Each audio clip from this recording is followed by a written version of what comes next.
The Bard of Frogtown by A. Whittenberg. Like most writers, I am full of shit. Sometimes I look at the piles and piles of half-started prose and think, got a match? And then I think I'll write a poem save paper. So all of a sudden I am a poet, yet I still have nothing to say.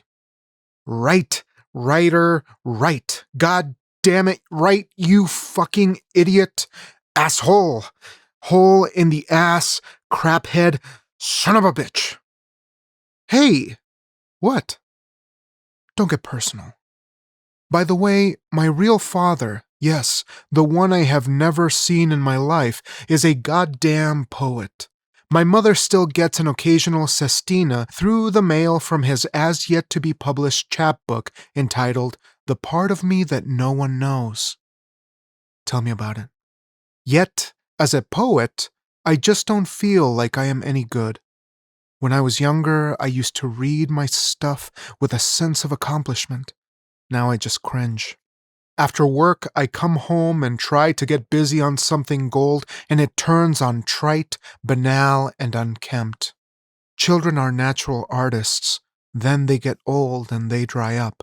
I am 19 now. And as I keep saying, I have nothing to say. I've lived with Deborah for the past 4 years.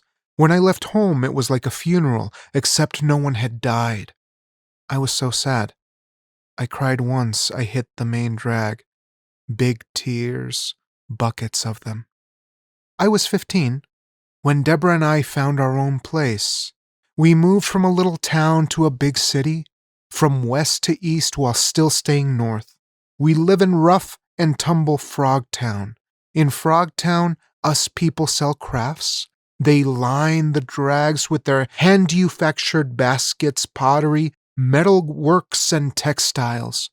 She is a little bit older than me and helped me out a great deal. Not just with the security deposit, but she listened to me hash out about my childhood.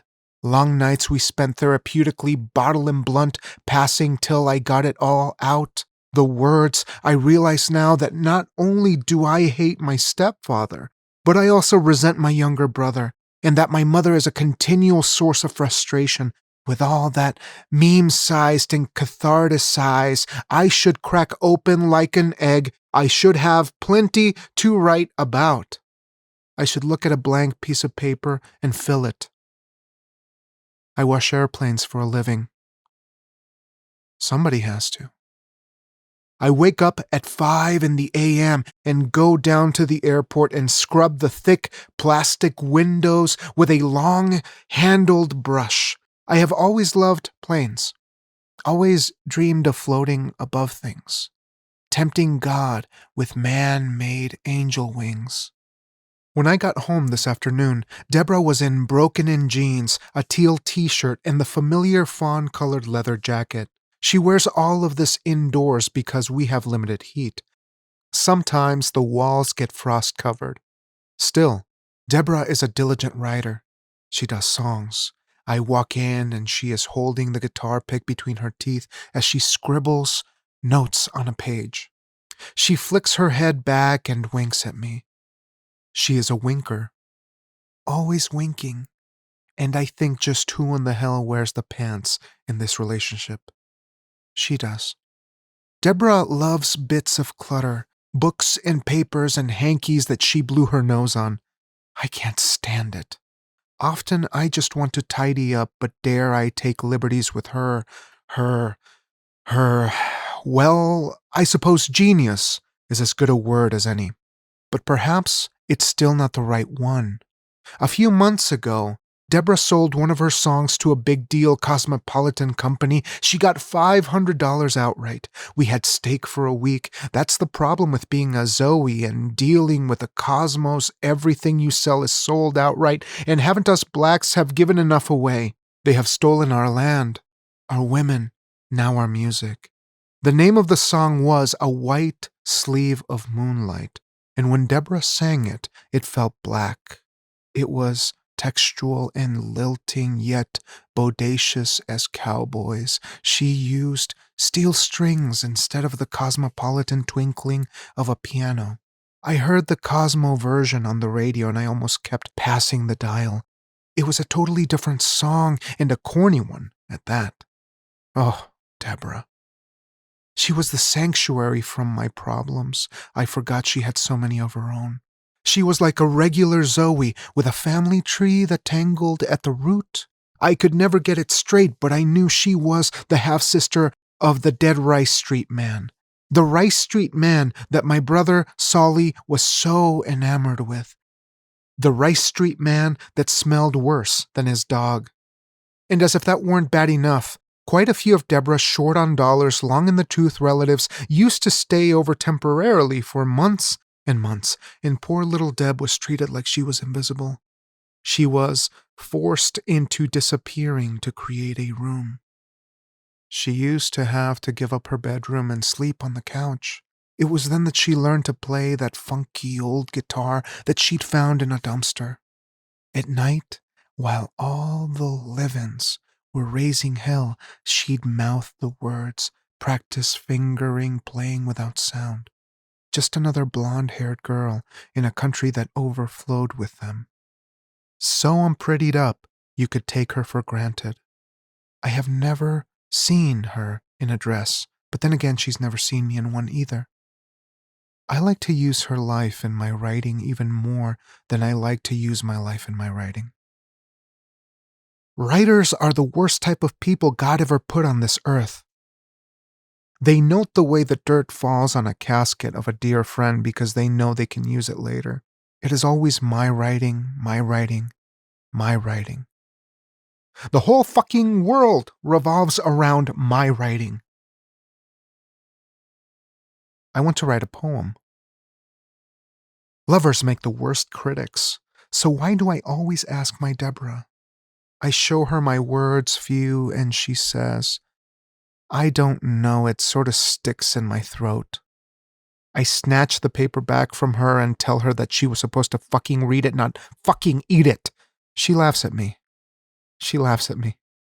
She throws her lovable head back and laughs at me. I read my work aloud.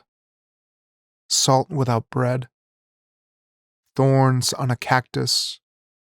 Buddy Holly, I miss you. Why didn't you go, Greyhound?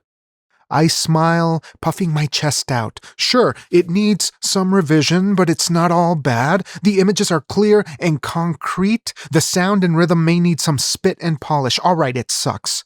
It bites the big wiener. But at least it has punctuation and it does not employ the lowercase I. I want to be Langston Hughes. Enough of these meditations, these screamfests on the mysteries of freedom, love, and hate. I want to be remembered. I know I am not a great writer. I am only a great rewriter. Half the time there is nothing pithy in the first draft. Half the time I don't know where it's going. It's all improvised. I don't have a style or tone that I wish to affect. I feel like screaming at myself, where is my theme? Where is my message? Why am I writing this poem in the first place? I will switch back to prose. Inside every fiction writer, there is a failed poet. Metaphors like my heart is dry like a big red balloon are inflated, but then I think, all right, so where do I go from there? I break for supper. Deborah fixed homemade pizza pie with marmot meat and shrooms as topping. I down a few pizza slices and drop the crust. She's not a bad cook, but I'm a little better. I measure. I do not guesstimate so much. She has a great smile. Nothing but teeth. Big teeth and squinchy eyes. I enjoy this time. A couple of low-rent artists eating pizza off a white plate with blue trim. She asks me about the planes, and I tell her quite recently they had entrusted me with an unbelievable amount of keys. How many is too many to believe? 37. Unbelievable. She winks at me. Now don't fly off with the place. I stand and she makes a grab for my butt, smiling. Off to do more writing? She asked. That's a good question, I answer. After our meal, she washes the dishes and I take my compositions to the bedroom. In this next expanse of time, I had done everything to write. I drew a bath, drank some murk, splashed cold water in my ears, danced the bob, the bump, the butterfly, the electric slide, the four corners, the icky shuffle, the mashed potato, the shingling, the worm.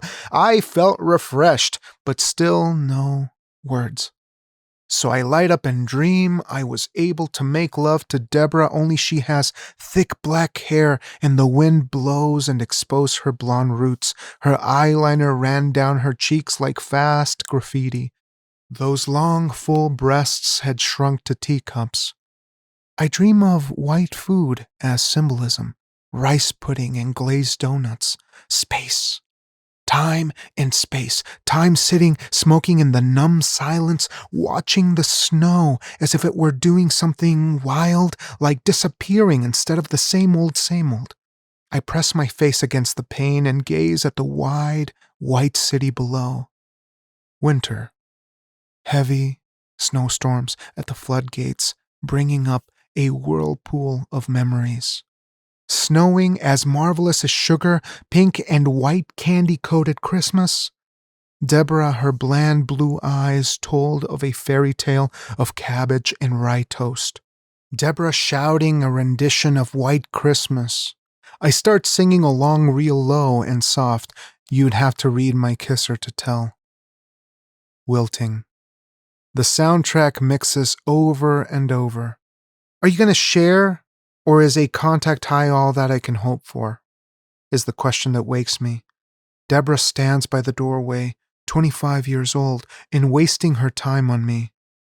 I'm just an adult child, still so full of dream, unable to achieve any synthesis. I roll an herb her way.